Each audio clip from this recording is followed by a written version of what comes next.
Hey everyone, I'm Joe and today I'm going to be talking about my horror showcase for November 2015. The showcase videos are for books that really stood out to me amongst the books that I've recently read that I want to go more in depth about other than what I can say in a monthly wrap up video. So essentially they are like mini reviews without spoilers. So without further delay, let's get on to talking about the books. The first of which is Bird Box by Josh Malerman. This is a horror book that is about a woman called Mallory who lives in a house that isn't hers, that is being abandoned by a small river somewhere in America, I believe. You're never entirely told where, but you get the feeling that it's like small town America. She lives there with her two children and all the windows and the doors are blocked up. Windows are barricaded, the doors got things in front of it so nobody can force it open, and the reason for this is because they cannot risk looking out the windows or out the doors, because if they do, there is a chance that they may see something and this will send them insane and then they will commit suicide within minutes, and they cannot resist this urge to commit suicide. If you see whatever this thing is, it just makes you completely suicidal and you must then kill yourself with whatever's to hand in a fairly nasty manner. So Mallory is stuck in this house and basically you then learn about why she's stuck in the house and how she plans to sort of try to rescue herself out of this situation. The paragraphs alternate between the present with Mallory and the past and how she got into living in this house which isn't hers, and what it is that's outside that's apparently making people commit suicide so weirdly.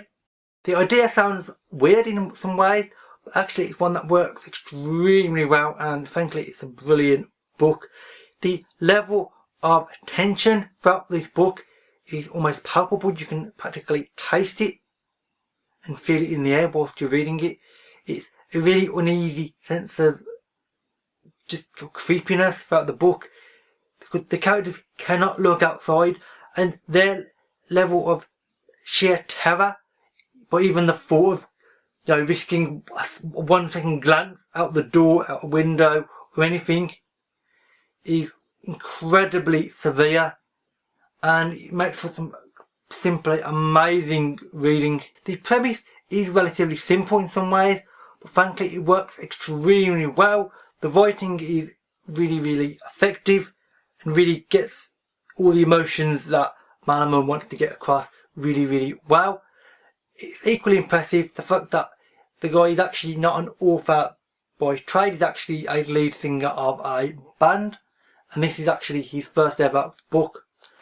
So I'll be actually quite interested in what else he does. Hopefully he does indeed write something else, because this was brilliant and I gave it 4 out of 5 stars on Goodreads, and I'd recommend this to anybody and everybody.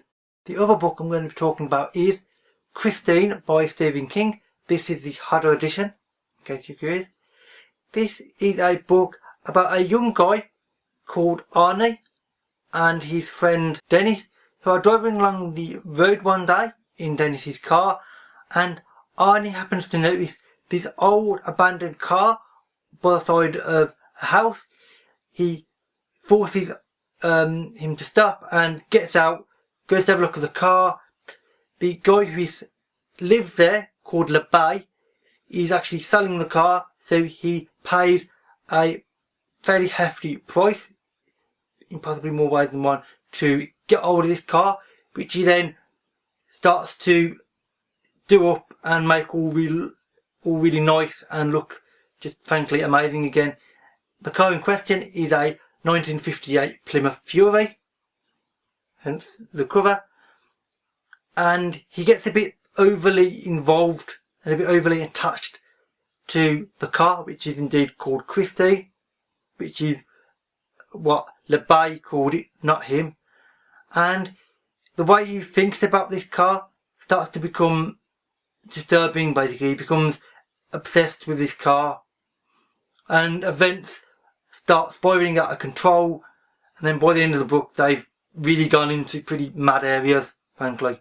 The pacing of the book is really good. It starts off with Dennis and Arnie, and it describes their relationship and how they've become friends and what type of personalities they both are in quite a lot of detail, and stuff, and how they fit into school. School features quite a bit, especially in the first half of the book. And indeed, actually on about the part of the book is actually split into 3 sections.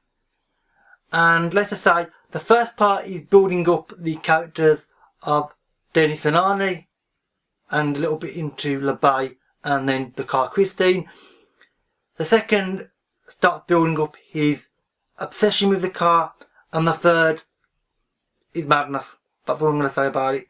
I can't say any more because I'd risk spoilers.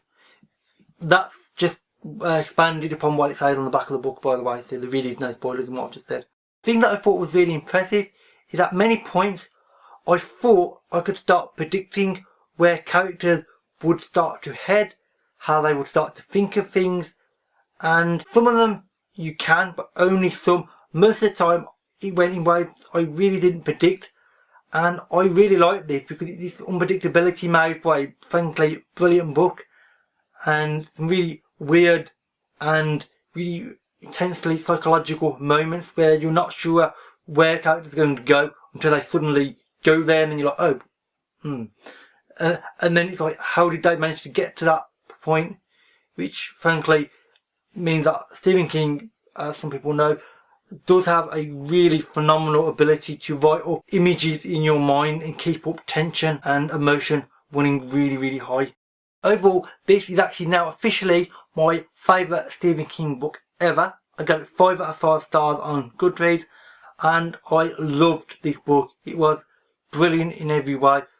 Characters, plot, setting, weird, creepy atmosphere. There's really nothing with a major downside in the book, frankly, and I recommend this to anybody who likes a weird, creepy book with brilliant characters. And with that said, that's pretty much it for this video. So if you've read either of these 2 books, then please let me know and we can have a interesting conversation about them. All my social media links, along with my Book Depository affiliate link, will be found in the description box below, as they always are. And with that said, that's it for this video. So thank you for watching, and I'll see you another day. Bye for now.